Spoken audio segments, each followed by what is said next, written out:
Hello everyone. आज हम current की एक और इम्पॉर्टेंट न्यूज़ को कवर करेंगे। न्यूज़ क्या है कि अमित शाह के द्वारा भाषा को लेकर बयान आ रहा है, खास करके अंग्रेजी भाषा को लेकर। तो वो क्या कहते हैं कि देश में अंग्रेजी बोलने वालों को जल्द ही शर्म आएगी। अमित शाह ने पुस्तक विमोचन के अवसर पर भारत की भाषाई विरासत को पुनः प्राप्त करने का आग्रह किया। मतलब उन्होंने कहा कि जो भारत की भाषा है उसको विरासत में के रूप में संभालना हमारी जिम्मेदारी है, लेकिन हम क्या कर रहे हैं, भारत में लगातार जो अंग्रेजी भाषा का जो बोलने का बोल चलन है वो लगातार बढ़ता जा रहा है। और ये भी चेतावनी दी है कि बहुत जल्द वो समय आने वाला है जब जो लोग अंग्रेजी भाषा बोलते हैं देश में तो उनको खुद ही शर्म महसूस होगी। तो अब उन्होंने ऐसा क्यों कहा, देखते हैं। केंद्रीय गृह मंत्री जो है अमित शाह, उनका बयान आता है अंग्रेजी भाषा को लेकर। वो कहते हैं कि कुछ सालों में लोगों को शर्म आने लगेगी अंग्रेजी भाषा बोलने में। उन्होंने IAS आशुतोष अग्निहोत्री की पुस्तक मैं बूंद स्वयं खुद सागर हूँ, ये उनकी पुस्तक नहीं है जो लॉन्च की गई है, उसके अवसर पर बोलते हुए शाह ने कहा है कि इस देश में अंग्रेजी बोलने वाले को जल्द ही शर्म महसूस होगी। ऐसे समाज का निर्माण अब दूर नहीं, केवल दृढ़ निश्चय लोग ही बदलाव ला सकते हैं। वो बोलते हैं कि जिन्होंने निश्चय किया हुआ है वो ही अपने समाज में, अपने देश में बदलाव ला सकते हैं। और अब जल्दी ही वो समय आने वाला है जब लोगों को लोग शेमफुल मतलब फील करेंगे अंग्रेजी भाषा को बोलने पर। तो उन्होंने क्या कहा कि 2047 तक हम दुनिया में टॉप करने का मतलब उन्होंने दावा किया है। उन्होंने कहा कि जो PM मोदी है उन्होंने 5 प्रण की नींव रखी है। 5 प्रतिज्ञाएं 130 करोड़ लोगों का संकल्प बन चुकी हैं जो भारत की आबादी है। यही कारण है कि 2047 तक हम टॉप पर होंगे और हमारी भाषाएं इस यात्रा में प्रमुख भूमिका निभाएंगे। उन्होंने कहा हम भाषा के जरिए ही टॉप पर पहुंचेंगे। शाह ने कहा कि 5 जो प्रतिज्ञाएं उनमें विकसित भारत के लक्ष्यों को प्राप्त करना, गुलामी के हर निशान से छुटकारा पाना, अपनी विरासत पर गर्व करना, जो भी हमारी विरासत है, हमें जो इतिहास है, जो भी ऐतिहासिक इमारतें या विरासत हमें मिली है, साहित्य है, एकता और एकजुटता के लिए प्रतिबद्ध रहना, हर नागरिक में कर्तव्य की भावना जगाना, ये 5 जो हैं पंच प्रण शामिल है। मतलब ये 5 प्रण लिए गए हैं PM मोदी के द्वारा। तो इन सभी के बारे में उन्होंने जिक्र किया है और उन्होंने कहा है कि इन सभी को फॉलो करते हुए ही हम जो है 2047 तक टॉप कंट्रीज़ में एक रहेंगे।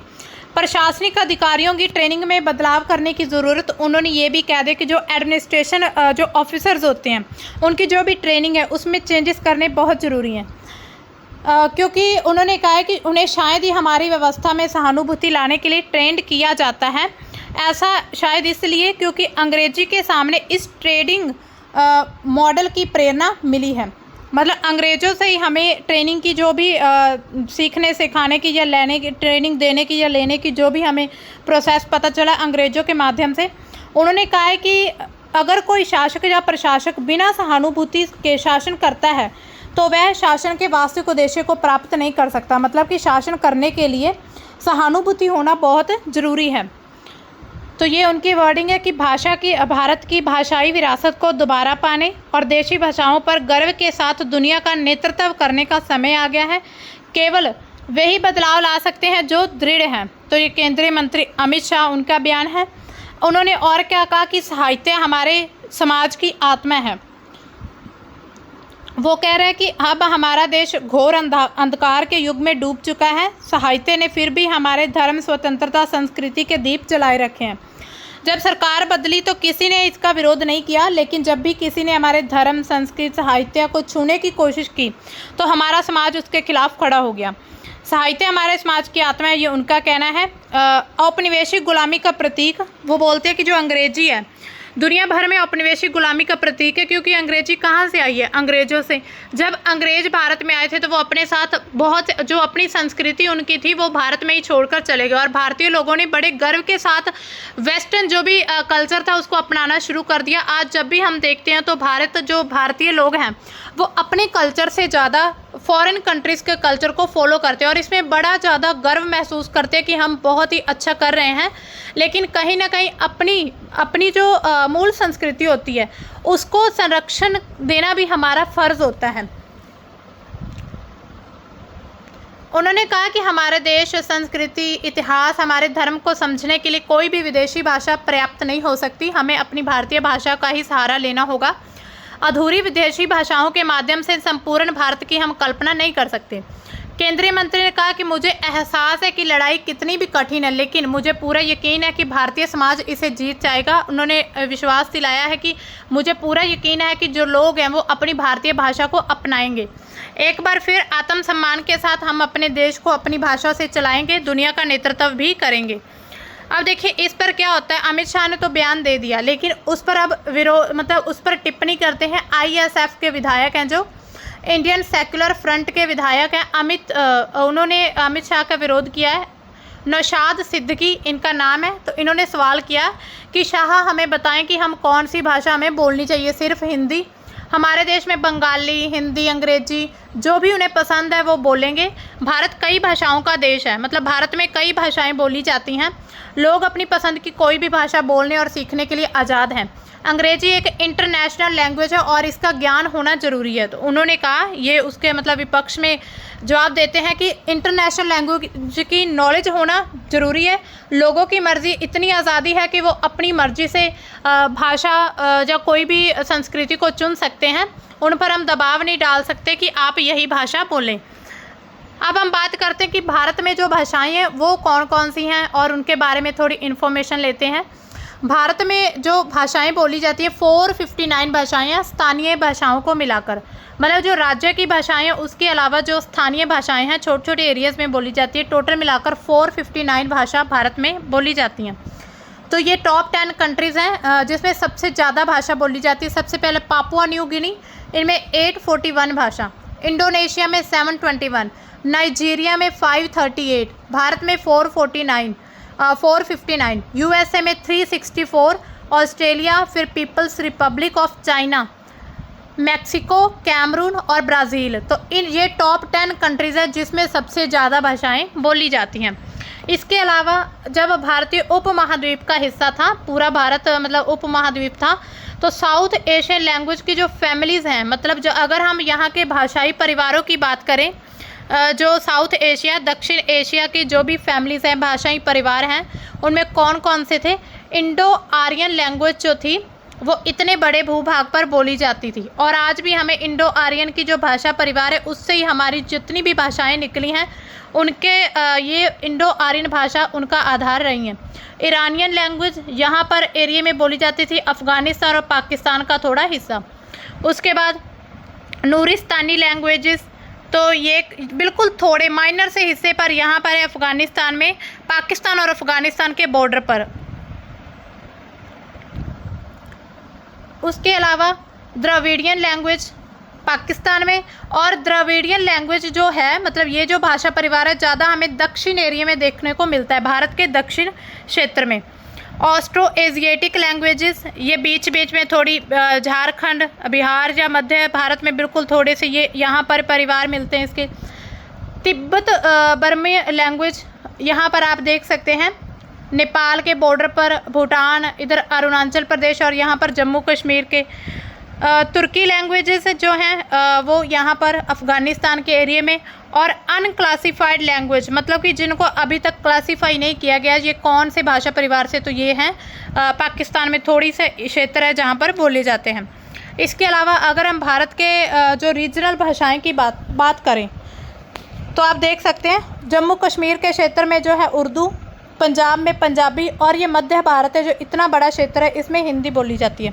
उसके अलावा जो दक्षिण भारत है गुजराती, मराठी, कन्नड़, कोंकणी, तमिलनाडु तेलुगु, उड़िया, बंगाली, नेपाली इधर बोली जाती है। सिक्किम में नेपाली, क्योंकि सिक्किम के साथ ही नेपाल कंट्री है तो थोड़ा टच हमें नेपाल का भी देखने को मिलता है, हालांकि वहाँ नेपाली भाषा ही मुख्य भाषा बोली जाती है। असमिया असम में है, और इंग्लिश है अरुणाचल प्रदेश में, और ये जो मिज़ोरम है, मिज़ोरम नहीं है सॉरी, ये है मणिपुरी, तो इसमें ये बोली जाती है इंग्लिश भाषा। और इधर मेघालय में भी इंग्लिश भाषा बोली जाती है। उसके अलावा मणिपुर में मैतेलियन भाषा है ना, मैथिली, और मिज़ो भाषा मिज़ोरम में, फिर त्रिपुरी में कोकबोरोक भाषा। तो ये सारी भारत की भाषाएं हैं रीजनल, मतलब जिस क्षेत्र में कौन कौन सी भाषा बोली जाती है। अगर हम भारतीय संविधान में भाषा की बात करें तो इतिहास देखें अगर, तो 1950 में जब हमारा भारतीय संविधान शुरू हुआ था, लागू हुआ था, उस समय 8वीं अनुसूची में सिर्फ 14 भाषाओं को शामिल किया गया था। तो 8 भाषाएं बाद में जोड़ी गई हैं और आज हम देखते हैं 22 भाषाओं को मान्यता मिल चुकी है। बाद में संशोधन किए गए 1967, 92 में, 2003 में, 2011 में। तो उसके माध्यम से जो बाकी 8 भाषाएं थी उनको जोड़ा गया। इनका उद्देश्य क्या था कि ये अनुसूची जो है 8वीं अनुसूची भारत की भाषाई विविधता को मान्यता देती है और इन भाषाओं को शिक्षा, प्रशासन, संस्कृति, संरक्षण में बढ़ावा दिया जाता है। मतलब कोई ऐसा ना कहे कि भाषा के आधार पर किसी के साथ कोई भेदभाव हो रहा है, या कोई ये ना कहे कि ये भाषा तो संविधान में दी नहीं हुई जो आप बोल रहे हैं ना। तो 22 भाषाओं को मान्यता दी गई है जिनमें ऑफिशियली काम मतलब हम कर सकते हैं। संवैधानिक भाषाएं देखिए कौन कौन सी, ये भाग 17 में और 8वीं अनुसूची में दी गई हैं, अनुच्छेद 343 से 351 तक। इसमें कौन कौन सी आप देख सकते हैं, कश्मीरी, सिंधी, पंजाबी, हिंदी, उर्दू, बंगाली, असामी, मलयालम, गुजराती। इसके अलावा मराठी, कन्नड़, तेलुगु, तमिल, उड़िया, संस्कृत, नेपाली, मणिपुरी, कोंकणी, बोडो, डोगरी, मैथिली और संथाली। तो ये हिंदी और अंग्रेजी भाषा जो है वो केंद्रीय ऑफिशियल लैंग्वेज है, मतलब सेंटर की ऑफिशियल लैंग्वेज है।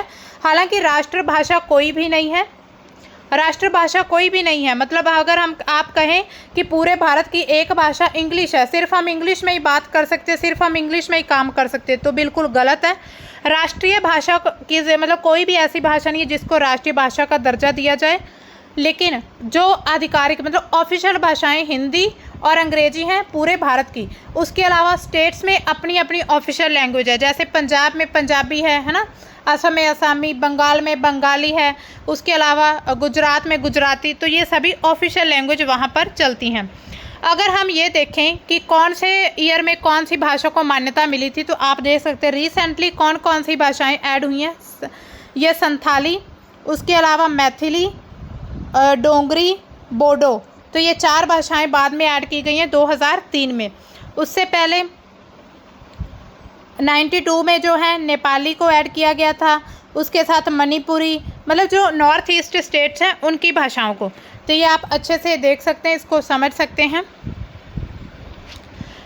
अब देखिए आधिकारिक भाषा होती है ऑफिशियल लैंग्वेज। ऑफिशियल लैंग्वेज कौन सी होती है, मतलब जो भी गवर्नमेंट ऑफिस होते हैं उनमें जो भी भाषा यूज़ की जाती है तो वो आधिकारिक भाषा होती है, जिसमें जो टकसाली भाषा हम पंजाबी में बोल सकते हैं, जैसे कि पंजाब एरिया है तो उसमें जो भी ऑफिस के काम वगैरह सरकारी ऑफिस के काम किए जाते हैं तो उसमें पंजाबी में किए जाते हैं। हालांकि ऑप्शन भी होता है इंग्लिश का, लेकिन पंजाबी भाषा को मान्यता दी गई कि आप पंजाबी में ये लेटर आपको नोटिस देना, लोगों तक ये सूचना पहुँचानी है।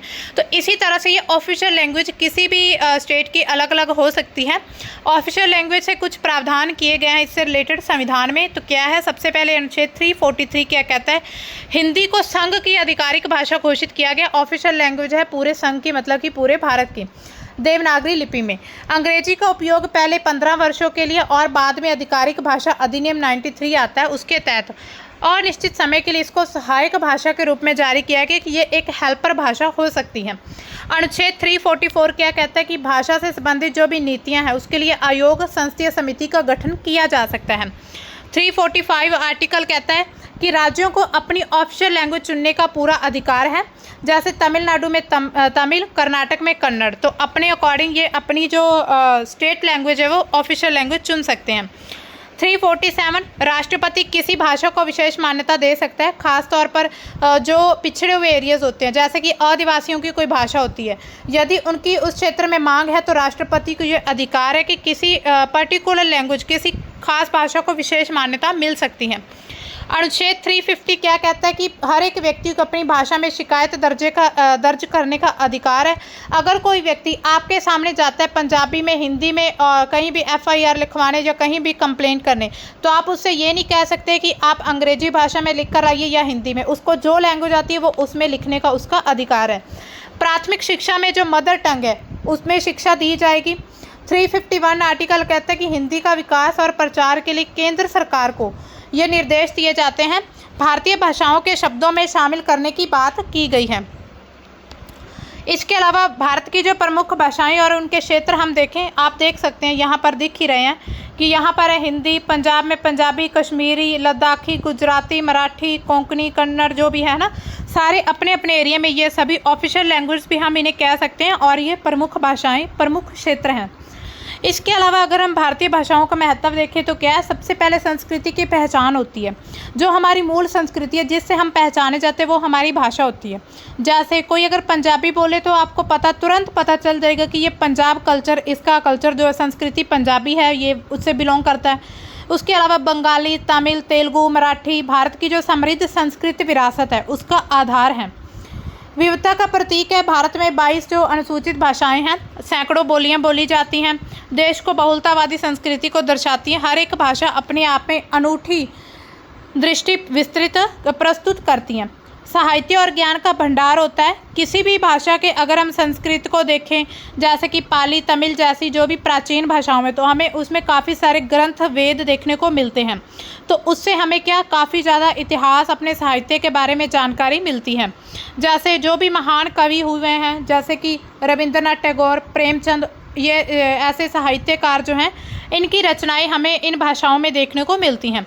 सामाजिक एकता, भाषा जो है समुदायों को जोड़ती है, आपस में जोड़कर रखने का काम करती है। जैसे कि जो स्थानीय भाषा के लोगों के बीच संवाद होते हैं, जो भावनात्मक जुड़ाव है, उसका माध्यम बनता है। राष्ट्रीय एकता मजबूत होती है। शिक्षा और संचार का माध्यम है। मातृभाषा में जो शिक्षा है बच्चों की समझ को बढ़ाती है। अगर मान लीजिए कोई बच्चा आया 5th स्टैंडर्ड में, आप अब उसको मान लीजिए हिंदी नहीं आती, उसको मान लीजिए अगर तमिल भाषा नहीं आती है, तो आप उसे तमिल भाषा में आप उसे सिखाना शुरू करें तो उसकी जो क्रिएटिविटी होगी वो वहीं पर दब जाएगी। क्योंकि कोई भी बच्चा या कोई भी व्यक्ति अपनी जो मदर टंग होती है उसमें खुद को ज़्यादा एक्सप्रेस कर पाता है। तो इसी वजह से सरकार ने ये भी प्रावधान किया है कि बच्चे को जो प्राथमिक शिक्षा है वो उसकी मदर टंग में ही दी जाएगी, मदर लैंग्वेज जो भी होती है उसमें ही। आर्थिक सामाजिक समावेश बढ़ता है। जो ग्रामीण और छोटे शहर होते हैं उसमें भारतीय भाषाओं का उपयोग डिजिटल तकनीक, व्यापार, प्रशासन में समावेशिता को बढ़ावा देता है। हिंदी और जो क्षेत्रीय भाषा के कंटेंट ने डिजिटल प्लेटफॉर्म्स पर उपयोगकर्ता की संख्या को बढ़ावा दिया है। वैश्विक योगदान देता है। भारतीय भाषाएं खास करके संस्कृत, तमिल ने दर्शन, गणित, विज्ञान, योग जैसे जो भी क्षेत्र हैं, डिफरेंट एरियाज हैं, उनको काफ़ी प्रभावित किया पूरे विश्व में। भारतीय भाषाएं डायस्पोरा के माध्यम से वैश्विक मंचों पर पहचान बना रही हैं। इसके अलावा जो भारतीय भाषाएं, उनका संरक्षण में जो हमें चुनौतियां देखने को मिलती है, सबसे पहले तो अंग्रेजी का प्रभुत्व है। आज कहीं भी आप किसी भी कंपनी में जाते, किसी स्कूल में जाते, कहीं भी, तो सबसे पहले आपसे इंग्लिश भाषा मतलब पूछी जाती है कि आपको नॉलेज है कि नहीं। तो अंग्रेजी का प्रभुत्व आज बहुत ज़्यादा बढ़ता जा रहा है। इसके साथ ही वेस्टर्न कल्चर भी लोग बहुत जल्दी अडॉप्ट कर रहे हैं, मतलब बहुत जल्दी अपना रहे हैं। अपनी खुद की जो मूल संस्कृति उसको भूलते जा रहे हैं। युवा पीढ़ी जो है वो अपनी भारतीय भाषाओं से दूरी बना रही है। अगर आज कोई अपनी मतलब मदर टंग या मदर लैंग्वेज बोलता है ना, तो उसको बोलने में शर्म महसूस होती है कि मैं मतलब इतने मॉडर्न कंट्री में अब मैं अपनी पंजाबी भाषा बोलूं। तो इसमें कभी भी शर्म महसूस नहीं करनी चाहिए। जब उच्च शिक्षा लेने जाते हैं या कोई भी अपना व्यवसाय, कोई भी प्रोफेशन शुरू करते हैं, तो उसमें लोग क्या करते हैं, अंग्रेजी बोलने को ही पहल देते हैं कि हम अंग्रेजी सीखें। आज आपने देखे होंगे भारत में सबसे ज़्यादा जो सेंटर, उतने कोचिंग सेंटर या उतना कुछ नहीं है जितना कि जो आईलेट्स और पीटीई जो अंग्रेजी भाषा सीखने के सेंटर हैं। ये क्यों है? क्योंकि एक तो ऐसा कि इंटरनेशनल लैंग्वेज है इंग्लिश, हाँ सीखनी चाहिए, नॉलेज होनी चाहिए, लेकिन अब उस चीज़ को अपनी मेंटालिटी पर इतना ज़्यादा बना लेना कि अंग्रेजी नहीं आती तो वो व्यक्ति को अनपढ़ है या कुछ नहीं आता, ये चीज़ गलत है। ये सोच हमें बिल्कुल नहीं रखनी कि अगर हमें इंग्लिश बोलनी नहीं आती तो हमें कुछ आता ही नहीं। हो सकता है हमें इंग्लिश की बजाय पंजाबी में, हिंदी में, उर्दू में या तमिल में ज़्यादा खुद को एक्सप्रेस कर पाएँ। तो इससे क्या होता है कि सभी युवा पीढ़ी में एक ऐसी मेंटालिटी बन चुकी है कि जिसको अंग्रेजी भाषा आती है ना, बस वो ही व्यक्ति, मतलब वो ही पढ़ा लिखा है, बाकी तो अनपढ़ है दुनिया में। तो ये एक ऐसी सोच बन रही है। तो इससे क्या है, भारतीय भाषाएं लुप्त होती जा रही हैं। क्षेत्रीय भाषाओं की अपेक्षा जो हिंदी, अंग्रेजी के दबदबे के कारण तमिल, बोडो, संथाली जैसे कई क्षेत्र और आदिवासी क्षेत्रीय भाषाएं जो हैं उनको साइड पे किया जा रहा है, किनारे कर दिए जा रहे हैं। यूनेस्को के अनुसार भारत की 197 भाषाएं खतरे में हैं, मतलब विलुप्त होती जा रही हैं, जिनको ना तो लोग अब बोलना पसंद करते हैं, ना ही सुनना पसंद करते हैं। इसके अलावा डिजिटल असमानता होगी। भारतीय भाषाओं में जो डिजिटल कंटेंट मिलता है, सॉफ्टवेयर, कीबोर्ड की उपलब्धता जो है वो काफ़ी लिमिटेड है। मतलब इतना ज़्यादा कंटेंट नहीं मिल पाता स्थानीय भाषाएं में। हमारी जो भारतीय भाषा है तो उसकी वजह से भी जो भारतीय भाषाएं हैं वो लुप्त होती जा रही हैं। शिक्षा नीति की कमी है। जो मदर लैंग्वेज उसमें प्रारंभिक शिक्षा को बढ़ावा देने के लिए राष्ट्रीय शिक्षा नीति 2020 में कदम उठाए गए हैं, लेकिन स्कूलों में संसाधन, प्रशिक्षित शिक्षकों और पाठ्य सामग्री की कमी एक बाधा है। मतलब जो भी वहाँ का सिलेबस है, जो भी टीचर्स हैं, वहाँ पर जो भी संसाधन होते हैं वो स्थानीय भाषा में नहीं मिल पाते उन्हें। तो इसी वजह से जो भारतीय भाषाएं हैं वो विलुप्त होती जा रही हैं। सामाजिक धारणा बन चुकी है। अंग्रेजी को काफ़ी प्रतिष्ठा मतलब आर्थिक सफलता से जोड़ा जाता है कि अगर इंग्लिश आती है तो बस वही व्यक्ति सफल होगा, उसको ही सब कुछ आता है। अमित शाह ने जो अभी बयान दिया है कि इस धारणा को चुनौती दी है कि अंग्रेजी बोलने वालों को शर्मिंदगी महसूस होगी, लेकिन सामाजिक मानसिकता बदलनी होगी इससे। भाषाई राजनीति का मुद्दा बन चुका है। हिंदी और जो क्षेत्रीय भाषाओं का विवाद अभी देखने को मिल रहा है, विशेष करके जो दक्षिण राज्यों में तमिलनाडु का विवाद चल रहा है, तो कुछ लोग हिंदी को थोपने की कोशिश कर रहे हैं। मतलब ऐसे सोच रहे हैं कि हिंदी हम पर थोपी जा रही है, जिससे क्या एकता जो है वो प्रभावित होती जा रही है। तो जो भारतीय भाषाएं वो तो खतरे में हैं। प्रवास और शहरीकरण, जो गांव में से लोग शहरों में जाते हैं तो उससे क्या है कि अपनी जो मदर टंग है वो उसको भूलते जा रहे हैं, उससे कट रहे हैं। मतलब कि अगर मान लीजिए कोई गांव में से कोई व्यक्ति शहर गया तो अब वो शहर में जाएगा ना तो हिंदी बोलने में शर्म महसूस करेगा, तो वो इंग्लिश की तरफ या वही भाषा बोलेगा जो बाकी लोग बोलते हैं, ताकि उसे लगे कि मैं तो बहुत ही ज़्यादा मतलब मॉडर्न व्यक्ति हूँ, मैं समय के अनुसार चलता हूँ, है ना। तो ऐसी सोच बनती जा रही है कि लोग अपनी संस्कृति को भूलकर दूसरे की संस्कृति को अपनाना जल्दी मतलब अपनाना चाहते हैं। सीमित प्रलेखन और अनुसंधान, कई जो भी भाषाएं लुप्त हो चुकी हैं, शब्दकोश या व्याकरण व्यवस्थित रूप से नहीं हो पाया है, और उनका जो कंटेंट है भारतीय भाषाएं जो स्थानीय भाषाएं उनका कंटेंट बहुत कम मिलता है। कहाँ से मिलेगा कंटेंट जब कोई भाषा बोलेगा ही नहीं, सीखेगा ही नहीं, है ना, सीखना नहीं चाहता, बोलना नहीं चाहता, तो कंटेंट कहाँ से मिलेगा, नहीं मिल पाएगा। तो इसी तरह से कुछ भाषाएं तो बिल्कुल लुप्त हो चुकी हैं। तो ये थी हमारी आज की न्यूज़। भारतीय भाषाओं का ये बहुत अच्छा टॉपिक था, आप सभी को इसके बारे में नॉलेज होनी चाहिए।